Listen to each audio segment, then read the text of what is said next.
pode ser escravo das paixões. Você tem que ser uma pessoa equilibrada, temperante, que usa os prazeres, não renuncia a eles, mas sabe dosar. Aí você pode cuidar da cidade. É o que Sócrates está falando. E, aliás, eu vi recentemente o José Mujica falando a mesma coisa e eu identifiquei a fala dele no Sócrates. Eu falei, que lindo! Ele é lindo, né? Mas, enfim, e uma tradição que vai dizer, não, você não sabe de você, você precisa de alguém vai te dizer quem você é, o pastor. E o Foucault vai dizer que então nasce a relação pastor-rebanho, que não existe na Grécia Antiga, poder pastoral. Uma autoridade que você diz, eu tenho o diabo no corpo, eu preciso renunciar a mim, me confessar, vigiar e vigiar meus pensamentos, e vigiar minhas ações, e vigiar, porque eu estou sempre errado, pode ser o diabo, vai vir com o diabo. Porque...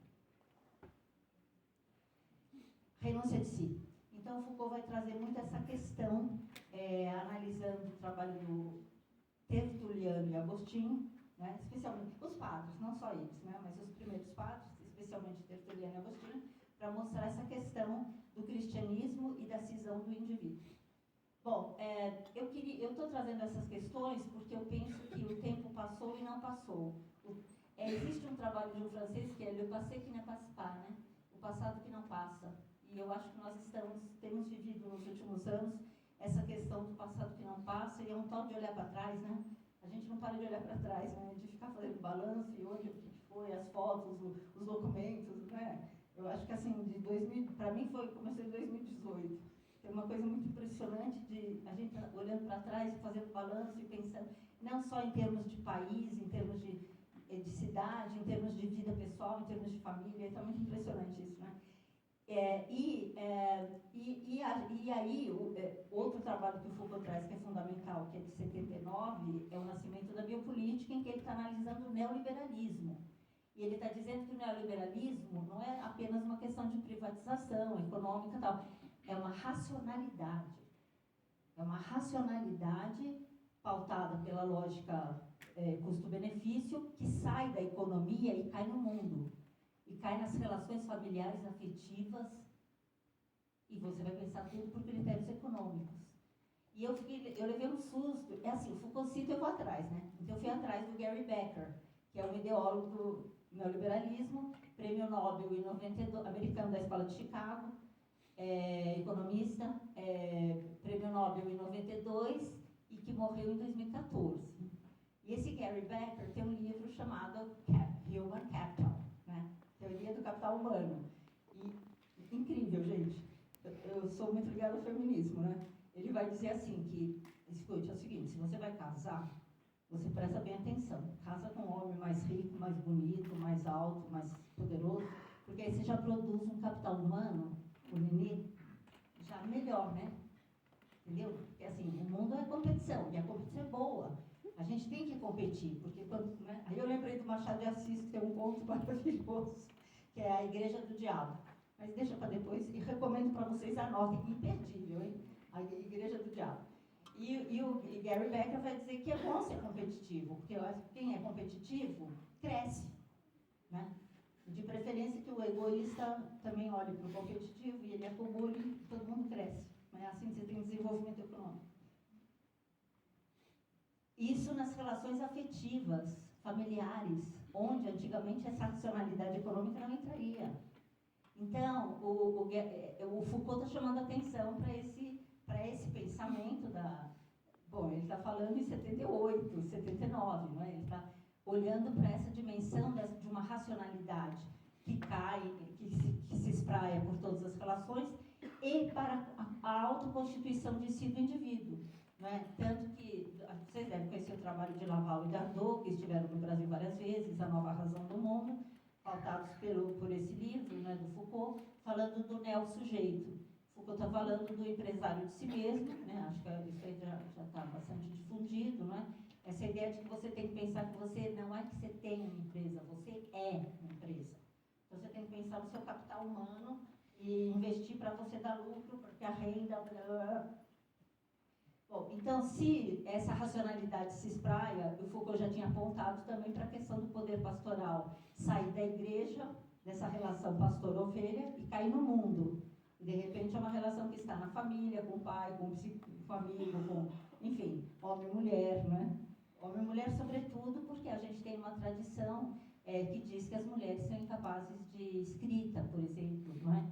Tanto que uma das pesquisadoras do nosso grupo trabalha com a literatura feminina, e as mulheres não constam nos livros de história da literatura brasileira.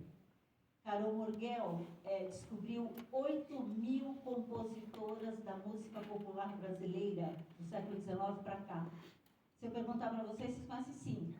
Quer dizer, falar das atuais não adianta, né? Porque houve muita mudança, mas é Chiquinha Gonzaga, né? Tem 5. Ela descobriu 8.000 por enquanto. E descobriu que várias das músicas que a gente canta, a gente não sabe que são de composição de uma mulher. E era muito comum também a mulher compor e o homem dizer, porque as mulheres também tocavam piano, não tinha aquele lance das mulheres em casa que ficavam tocando piano. Entendeu? Só que aí na hora que compunha o homem, não fica bem ser no seu nome. Entendeu? Então, assim, a gente sabe essa história, né, de que a mulher tem um crânio, né, lombroso, tem, né, o crânio inferior e o quadril maior para poder ter nenê, não é? Sabe, né, essa história a teoria da degenerescência é o volume 1 do livro da história da sexualidade do Foucault. Ele vai discutir a teoria da degenerescência e o Cesare Lombroso, que vai dizer que a prostituta é uma degenerada nata. O homem vagabundo é um delinquente. O homem não é degenerado, é delinquente nato. A mulher é degenerada nata. Cesare Lombroso, pai da craniometria, não é? Da antropologia criminal, é nome de rua em São Paulo, no bairro do Bom Retiro, desde 1957, quando Adhemar de Barros se incumbiu de higienizar a cidade e o bairro, e a rua que era a Rua da Prostituição virou a Rua Cesare Lombroso, e agora, uns anos atrás, ele ganhou um shopping, é o Lombroso Mall. Nós estamos tentando fazer um grupo lá para a gente visitar, nós estamos com medo da medição craniana. Aí, de repente, a gente não passa. Eu ainda não fui, mas enfim. Então, eu queria trazer para vocês como, assim, o neoliberalismo, então, vai aprofundar essa questão da dissociação do indivíduo, na minha opinião, né? Pela própria individualização que nós temos vivido, né? Que se acentua, e que faz com que a pessoa, e essa ideologia do empresário de si mesmo, né? Eu, mas eu. Né? Eu comigo sou eu que me basto, então eu não preciso de ninguém. Ora, eu penso que essa questão do empobrecimento cultural, da fragmentação social, né, desse destrambelhamento que nós estamos vivendo, que se acentuou com a pandemia, começou antes, né? Começou antes, não dá para ser ingênuo de achar que foi tudo por causa de uma pandemia. Começou bem antes. E eu vejo que, assim, há reflexões, há outro, por exemplo, Richard Sennett, né, um livro famosíssimo, O Declínio do Homem Público, né, esse livro em que ele está falando que o mundo está sendo privatizado o tempo todo. As pessoas vão para a rua, para o parque, não para encontrar outras, para ficar sozinha.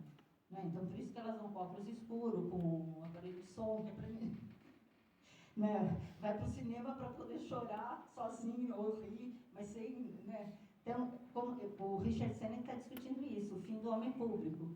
Como as pessoas vão procurar a esfera pública para viver o privado.